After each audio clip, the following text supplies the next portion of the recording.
هنتكلم عن شخصية 8 وده اللي نقدر نقول عليه الباحث عن قوة والسيطرة. تخيل كده باحث عن قوة والسيطرة ده بيكون قائد بيدور على فلوس أو منصب، بيعمل حصون وقلعة حوالينه وبالتالي عايز يسيطر على حياته، لأن هو الحقيقة من الناس اللي هو بيتعامل مع اللي حواليه بقلب مفتوح. عايز تواجهني اقف وما تهربش وما تاخدش خطوة لورا. بيحترم جدا جدا الناس اللي هي ما بتاخدش خطوة لورا دي، اقف للآخر. الناس اللي تتعامل معاه بشجاعة، لأنه انت معترض عليه معاه في اي حاجه. هو بيحب ان انت تكون شجاع وما تخافش وتكون قلبك زي ما بيقولوا كده ميت. ما بيحترمش الناس اللي بتاخد خطوه لورا. ده اهله بيقدروا يسندوا عليه او التيم اللي بيشتغل معاه بيقدر يسند عليه، لان هو شخص الحقيقه عنده مسؤوليه، بيقدر يكون صاحب مسؤوليه، وفعلا هو بيتحمل المسؤوليه وبيتحمل كمان توابعها، ولذلك الناس بتقدر تعتمد عليه وهي مطمنه. 8 او بنقدر نقول عليه متحدي، او بنقدر نقول عليه مسيطر، محب للقوة، بنقدر نقول عليه قائد.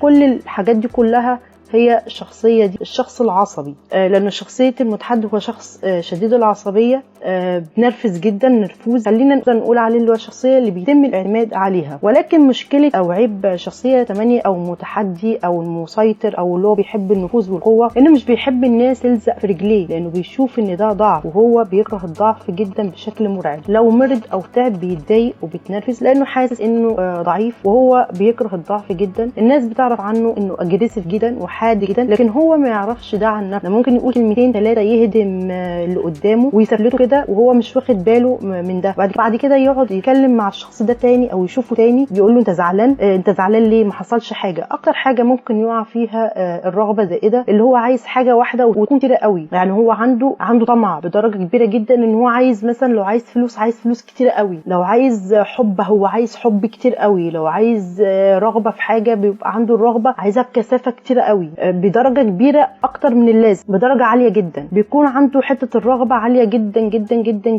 دي شخصيه بيقال عنها ان هي مركز الجسد. بيبقى عصبي بزياده جدا واجريسيف قوي في رد فعله، ورد فعله انت يعني تستغرب له. رد فعله بيبقى قوي جدا وعنيف واجريسيف، وممكن يمسك اللي قدامه يسفلته، ما فيش عنده مشكله، ولا يدع الاخرين يسيطروا عليه. اكتر حاجه بتخوفه ان حد يسيطر عليه. انا بكره ان حد يسيطر عليه، انا بحب اسيطر على الامور. هو من الناس اللي بيحب يسيطر على الامور، على الاشخاص، ولو لقي فوضى كده بيتدخل بسرعه ان هو يلم الدنيا. دايما عنده تساؤل داخلي، هل كل حاجه تحت السيطره؟ هل انا مسيطر عليها ماشيه بشكل فعال؟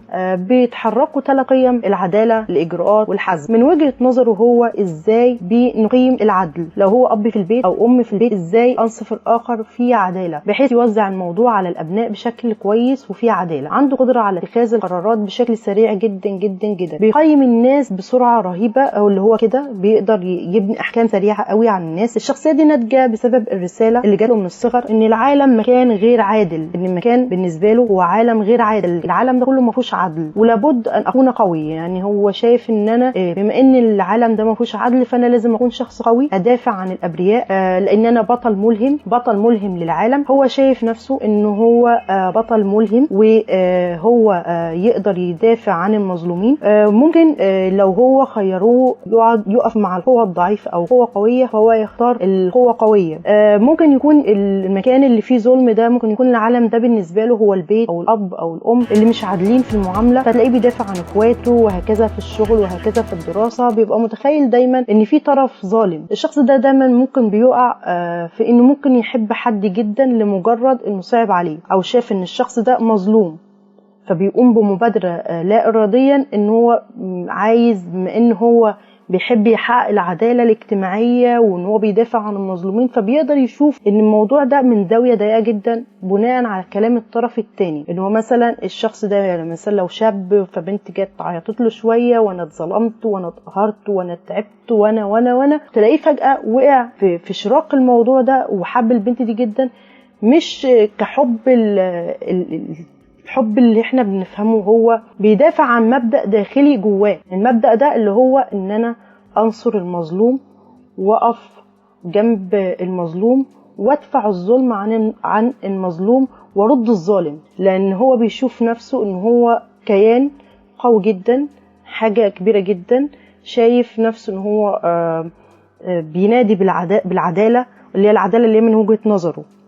فتلاقي ان هو شايف طول الوقت ان هو بطل ملهم، بما ان في ظلم فانا لازم ارفع الظلم ده عن البنت دي. او لو هي بنت وشاب جه اشتكى لها من الدنيا واللي حصل واللي جرى، واشتكى لها انه اتظلم وانه اتقهر، فتلاقي ان تلقائي شخصيه البنت المتحدي او اللي هي مسيطره او اللي هي الشخصيه القياديه دي بتتفاعل مع الشخص ده، وبنلاقيها فجاه كده تحول عندها الموضوع بقى ان هو خلاص انا اللي هنصرك، انا اللي يعني بص هرفع الظلم عنك. على الرغم ان ممكن يكونوا الاشخاص دول بيكذبوا. في هنا مشكله عند المتحدي ان هو غير متبين للحقائق، ما بيقدرش يميز مظلوم ولا ظالم. هو مشكله عنده ان هو بيشوف ان انا هدافع عنك وهنصرك وهنصفك، فبيقع في مشكلة ان هو ممكن يحب الطرف ده كل قلبه كده، ويبقى عنده هو في الحياة بيدافع عن مبدأ داخلي جواه اللي هو انا بطل ملهم وانا اللي هرفع الظلم عنك. ما بيقدرش يبين هل الشخص ده فعلا مظلوم. هو بيتفاعل تلقائيا مع الشخصية دي بمجرد ما تبدأ تشتكي وتقول انها مظلومة، في حين ان في اشخاص تانية كتير جدا في الحياة بيكونوا فعلا مظلومين ومقهورين ومتضايقين، لكنهم مش بيشتكوا وبيقولوا ان الشكوى لغير الله مذلة، فبيبدأوا الجو لله سبحانه وتعالى. ولكن الشخص ده لما حد بيستعطفه بيقع في المشكلة العميقة دي، والمشكلة دي بتتبين ان هي بتكبر مع الوقت وتسبب فجوة نفسية ليه، لانه فيما بعد بيكتشف ان هو مثلا اتلعب بيه او اتضحك عليه، فبيبدأ يقول لنفسه انا اتخنت، انا شخص اتخنت.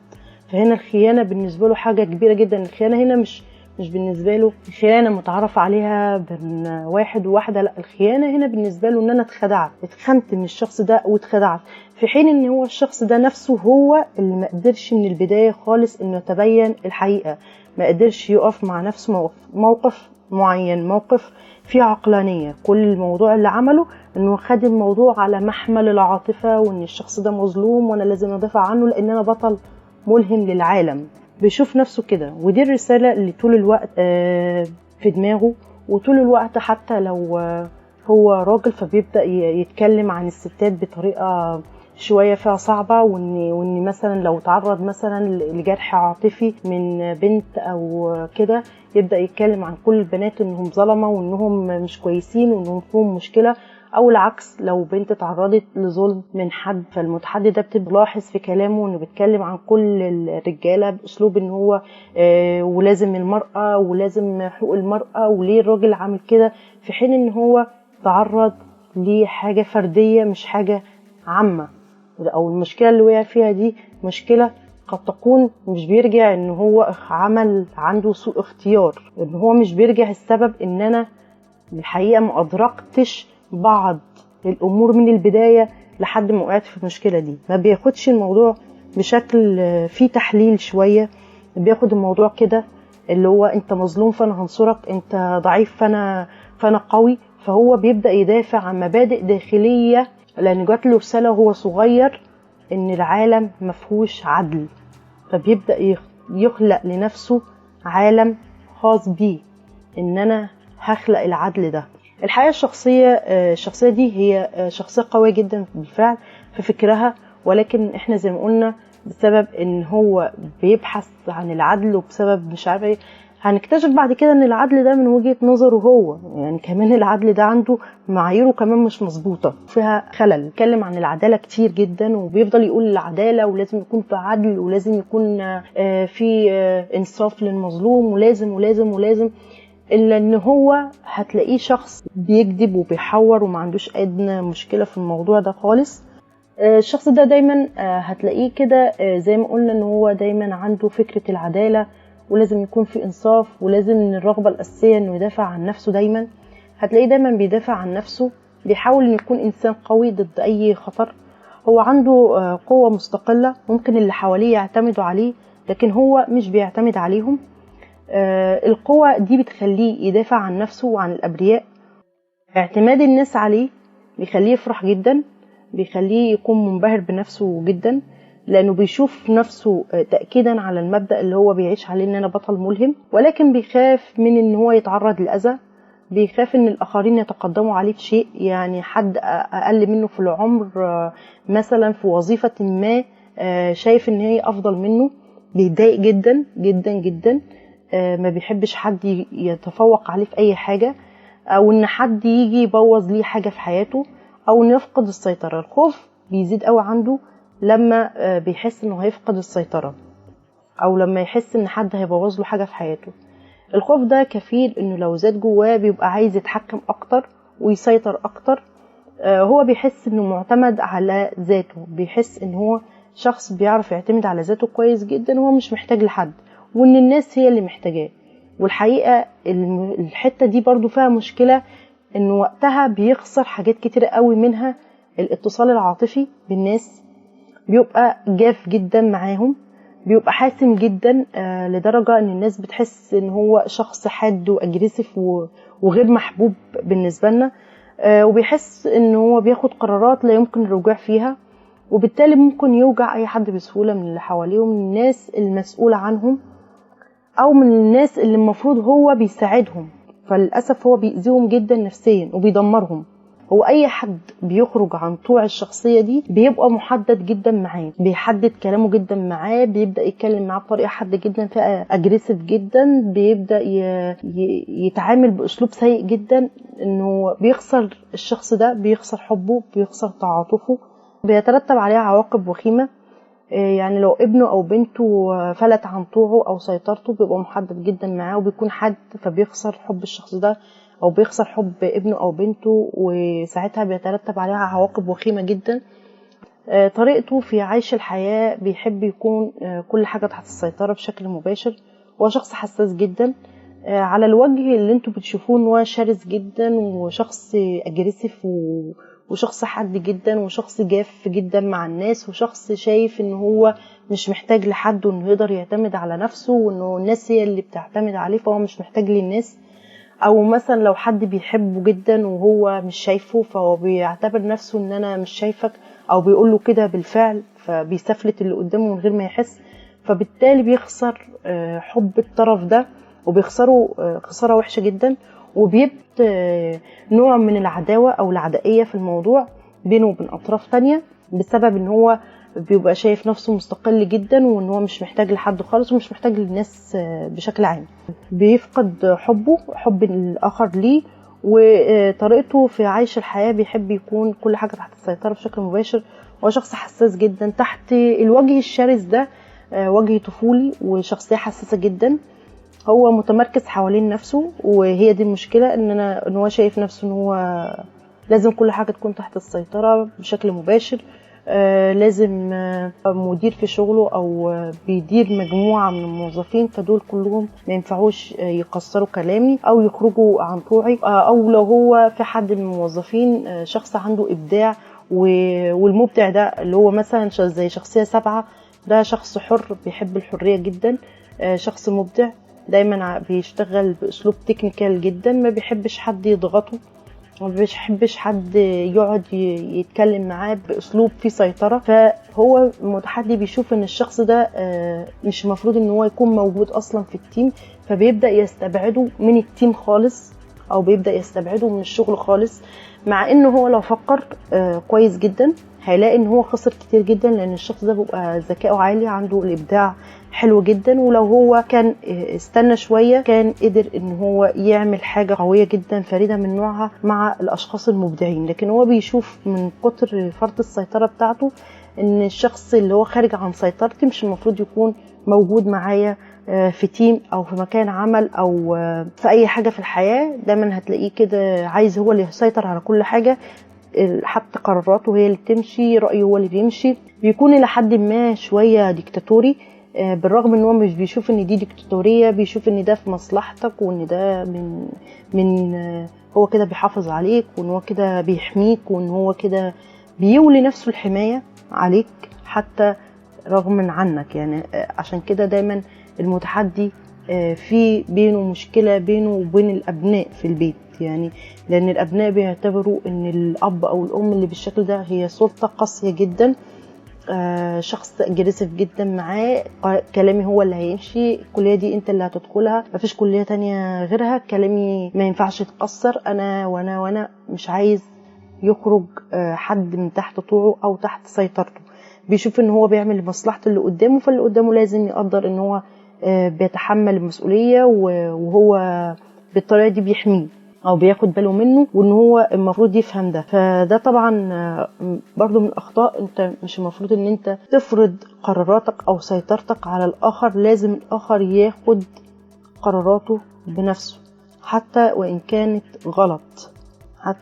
غلط، لان كل شخص بداخله سلطة داخلية، كل شخص بداخله سلطة داخلية بيحب ان هو ياخد قراراته بنفسه، ما بيحبش ان يكون شخص مهمش.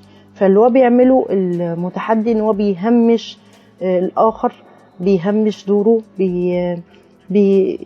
بيشوف ان الصح بس من وجهة نظره هو بس، العدل من وجهة نظره هو بس، الحماية من وجهة نظره هو بس، دون النظر لآراء الآخر. الحقيقة ده بيترتب عليه عواقب وخيمة جدا، ان هو بيخسر، لو هو اب او ام بالطريقة دي بيخسر ابنائه، بيجعلهم يلجأوا للآخرين بره، او ممكن الابن او البنت تلجأ لشخص هو شخص سيء، ولكن لان الشخص السيء ده او الشخصية اللي بره دي ايا كانت، حتى لو كان هيستغلوا الابناء، ولكن هو بيشوف انه خرج من فرط السيطرة اللي هو بيعمله الاب او الام. بيبقى عنده ردة فعل قوية ضد الناس اللي بيستغلوه.